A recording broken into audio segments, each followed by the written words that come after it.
Hai guys, kembali lagi ke channel saya Hartono Channel. Hari ini saya sedang menunggu teman saya di restoran dan saya bersama Tony. Hai Ton, kameramen kita. Dia kameramen kita. Tonton terus video ini. Eps, jangan lupa subscribe dulu, gratis boy. Oke.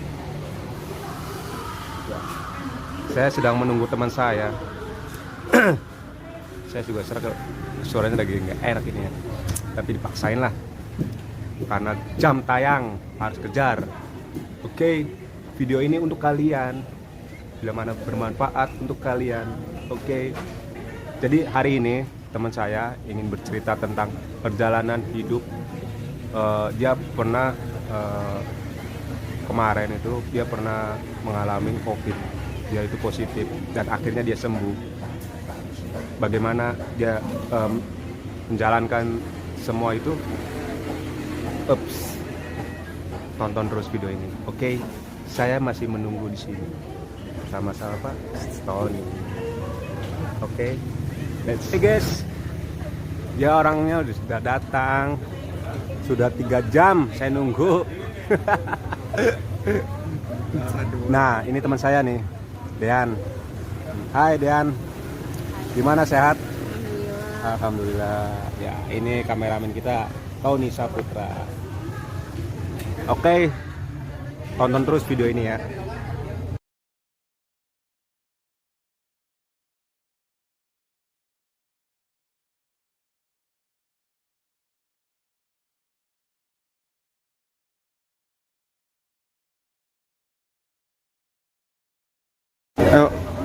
Hai guys, ya artis kita udah datang. Malu-malu dah. Udah biasa di depan kamera. Jadi gini guys, dia ingin bercerita tentang perjalanan kisah dia kemarin ya, baru minggu kemarin, yaitu 2 minggu. Jadi kemarin tuh dia pernah sakit, terdampar COVID-19. Nah, dia itu alhamdulillah dia sembuh 100%. Jadi dia akan bercerita sedikit tentang pengalaman sampai gimana sih sampai melawan yang kayaknya mematikan itu tuh. Kita langsung tanya ke dia. Oke. Boleh kita bercerita? Dari mana dulu enaknya? Enaknya mulai dari awal gejala, mulai dari awal-awalnya, mulai dari terdampar itu namanya COVID. Ya, apa sih reaksi dari di dalam tubuh gitu? Jadi orang itu tahu gitu. Jadi jangan sampai gitu. Ya seperti itu. Bisa diceritakan kata? Kalau gejalanya sih pertama tuh kayak masuk angin. Pertama diare, kayak enak badan gitu kan. Diare berapa hari ya, 3 hari, tapi nggak makan pedes gitu, nggak makan. Oh diare gitu kan, saya pikir oh ya udah mungkin perutnya saya nggak lagi enak. Terus akhirnya saya biarin aja gitu. Terus kemudian saya tuh kan bolak-balik rumah sakit karena emang orang tua saya lagi dirawat. Jadi setelah orang tua saya dirawat, saya tiba-tiba ngedrop tuh badan, ngedrop. Saya demam tuh 2 hari. Itu tuh air mendidih, saya kompresin. Itu kerasa. lagi pas gejala itu. Iya, pas gejala hari masih pertama. gejala. Iya. Karena demam 2 hari nggak hilang-hilang. Akhirnya saya ya udah periksa aja ke dokter. Iya. Ke dokter setempat, kata dokternya ini mah gejala tipes katanya. Ya udah, jadi saya diemin, saya cuma minum obat dokter biasa, tapi nggak ada efeknya. Obat dokter tuh cuman kayak masuk doang, cuman lewat aja gitu tuh. Saya sampai mikir loh, kenapa ya saya kok nggak mempan obatnya. Diare sembuh, demam mendingan, terus flu tapi nggak keluar ingusnya, bersin aja. Kayak semacam flu gitu, mampet gitu ya, Iya. kayak tersumbat gitu ya. Nah, terus akhirnya udah tuh ya Selasa, akhirnya kan saya tuh Jumat tuh udah hilang rasa nih lidah saya, hidung saya gitu kan. Saya nggak bisa minum apa-apa, makanan juga saya nggak bisa meraba rasanya makanan gimana gitu. Ya udah, saya tuh masih Itu saya biarin. kira-kira berapa hari kayak gitu?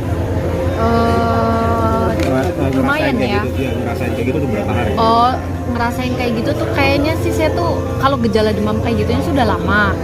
Kayak hidung Ada seminggu? lebih. Lebih. Hidung nih kan napasnya tuh ketutup satu. Tapi saya kan karena badan saya saat itu sehat-sehat aja, jadi saya nggak kepikiran gitu loh. Ya udah, saya tuh udah aja biasa gitu kan. Saya Selasa kan cuti seminggu tuh. Saya masuk kantor, dari pihak kantornya disuruh swab, akhirnya saya swab kan. Dengan gejala saya seperti itu, saya juga tahan, gitu kan ya. Saya swab Itu di hari yang keberapa ya? Kira-kira? di hari ke-7. Akhirnya saya swab, pas swab antigen saya tuh dinyatakan positif. Terus ditanyain ada gejalanya enggak. Nah, saya bilang wajar enggak ya, kok saya sih rasanya cuma demam sama hidung tersumbat sama lidah nggak bisa makan. Oh benar berarti katanya tuh gitu. Jadi saya bikin surat tuh pernyataan bahwa saya tuh harus isolasi di rumah, lapor pihak desa, kelurahan gitu kan.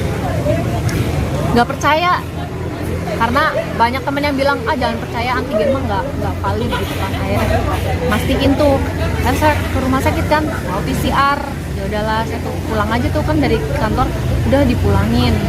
Saya tuh ke rumah sakit saya tuh PCR. Rumah sakit mana?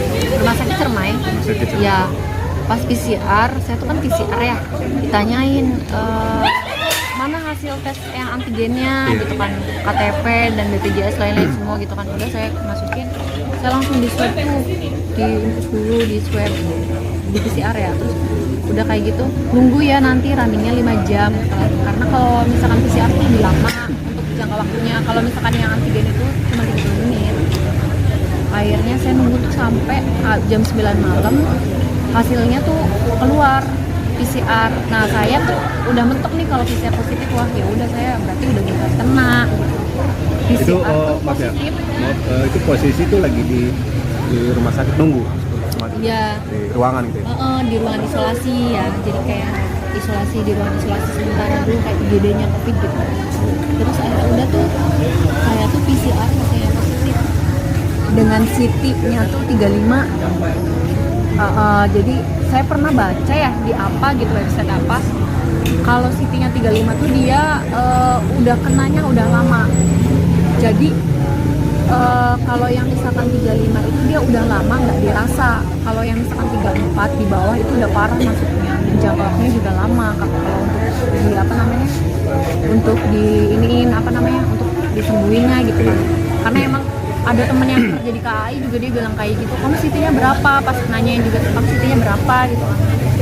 Nah, CT-nya tuh, CT value tuh kayak angka, kalau semakin tinggi angka CT value-nya itu dia virusnya tuh nggak bisa masuk gitu. Kalau kitanya CT-nya bagus ya, CT-nya naik gitu. Nah sedangkan rata-rata di rumah sakit tuh CT-nya 40. Jadi kan saya terhitungnya positif karena di bawah 40 standar rumah sakit. Ya gitu, terus udah. Itu di rumah sakit itu berapa hari?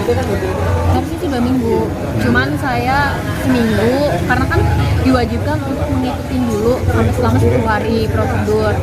Pas itu saya mengajukan untuk pulang atas permintaan sendiri karena saya nggak bisa lama-lama di rumah sakit, dan emang tuntutan kerjaan saya yang harus emang saat itu kan akhir Maret ya harus lapor pajak gitu. Saya belum ngurusin, jadi saya paksa minta pulang, sisanya saya isolasi mandiri gitu. Itu pas minta isolasi di rumah, pihak rumah sakit seperti apa tanggapannya? Tidak diperbolehkan karena perawatnya tuh bilang begini, Mbak kalau udah 2 minggu kita bolehin Mbak pulang karena penularannya itu iya tidak begitu gitu kan. Nah, kalau misalkan belum 2 minggu, itu virusnya masih aktif. Mbak bisa nularin ke siapapun, ke saudara Mbak, ke orang-orang rumah, apa Tapi nggak kasihan? dari pihak rumah sakit itu tidak melarang benar. Apa Apa? karena Melarang. memaksa Saya memaksa sampai diomong sama dokternya. Kamu tanggung resiko ya kalau misalkan kamu pulang. Terpapar ya, bukan kena, tapi terpapar. Gimana sih terpaparnya COVID-19 itu? Perasaannya Iya. sih nggak enak ya, karena badan tuh kayak digerogotin, demamnya aneh, flu kayak nggak flu, hidung, napas juga kayak napas gitu loh. Ya perasaannya mah sedih banget asli, sampai ada bahasa kayak temen, siapa yang mau temenan sama kamu lagi kayak gitu kena corona pasti. Teman juga mengucilkan gitu. Iya, dikucilkan. Dan kucilan itu saya diemin aja.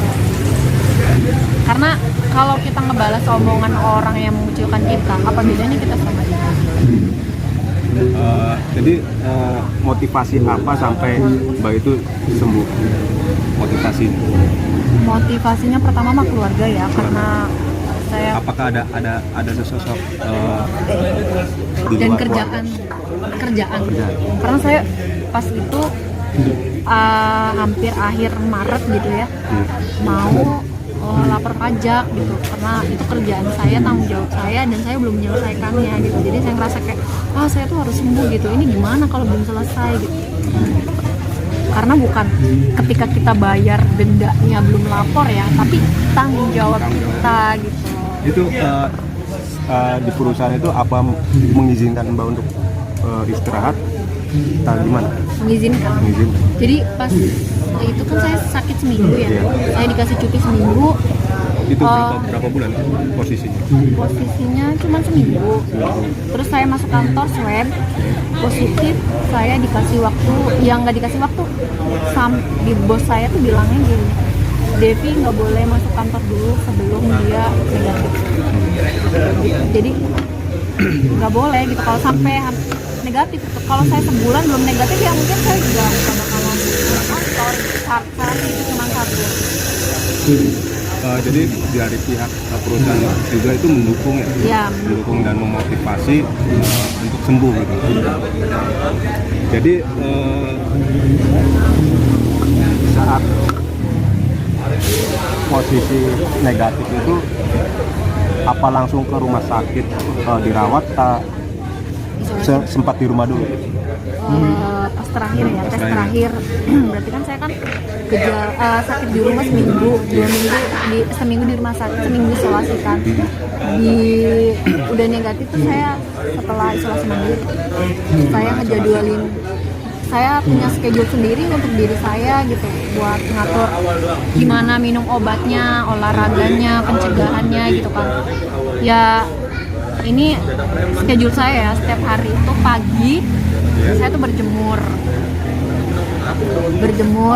terus habis berjemur tuh kan saya berjemur tuh saya dari jam 7 ya, dan jam 7 sampai jam 10 itu tuh kadang sampai jam 9 sampai 10 gitu kan. Habis itu setelah itu kan saya ya pertama mah sarapan dulu, saya terus habis itu minum obat, berjemur sampai jam 10 lebih 10 menit lah, udah ya saya langsung ya aktivitas di kamar gitu. Saya kan WFH ya, jatuhnya kan WFH, jadi saya kerjaan kantor di kosan. Jam 1 siang tuh saya makan, minum obat yang merek jamu itu ya, yang kisti apa nanti gitu. Saya fotoin lah ya. Terus udah kayak gitu saya tuh sore maghrib ya jam 6-an lah pokoknya tuh saya minum imbus yang ungu tuh, jangka 4 jamnya saya tuh minum susu beruang.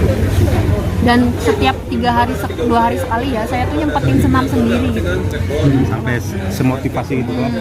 Terus ya nyari video yang menurut saya lucu gitu, karena kita kan harus ngebangun bad mood kita gitu, karena kita harus bahagia bawaannya gitu. Jadi jangan dibawa ngedown gitu, karena pasti awal mah ngedrop gitu, apalagi dengar omongan orang yang kayak nggak bisa terima keadaan kita yang sekarang gitu. Jadi kalian tuh harus pintar-pintar sendiri ngendaliin emosi sendiri, ini sendiri ya. Siapa sih yang mau gitu? Saya juga nggak pengen gitu kemarin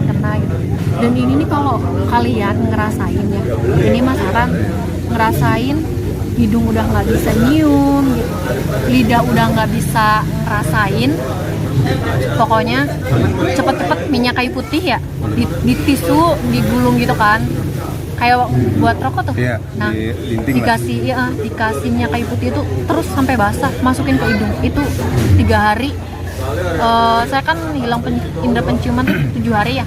3 hari saya rutin lakuin itu sampai saya paksain hidung saya suruh bisa nyium bau minyak kayu putih itu berhasil. Cuman emang agak aneh ketika lidah saya dan hidung saya tuh kembali normal gitu. Jadi kayak tadinya saya doyan pedas, tiba-tiba kayak nggak terlalu gitu. Hidung juga kayaknya sensitif jadinya. Sensitif. Jadi kayak Ada bau-bau. ada bau-bau terlalu nyengat tuh langsung kayak Senggak. gak enak banget gitu, nyegerak gitu. Iya, jadi itu pokoknya kalau kalian ngerasain itu ada cairan 10 HCl, cairan infus buat sama beli suntikan yang 10 mili. Itu dicuci hidung ya. Itu kan cairan garam apa gitu ya. Dicuci hidung itu sekali seumur hidup, saya belum pernah, baru tahu itu pas saya kena. Beneran, makanya beneran udah jadi kayak sayang banget lah sama diri sendiri itu ya kan. Nah terus kalau udah ya pokoknya kalau udah ngerasain itu namanya anosmia ya, dan itu kalau udah kita biarin, kalau kita nggak ada pencegahan itu bisa ke paru-paru kitanya yang bisa kena. Makanya Sekarang itu kesehatan itu nomor 1, Bay. Jadi kesehatan itu nomor 1, lebih baik mencegah daripada mengobatin. Itu. Oke. Terima kasih.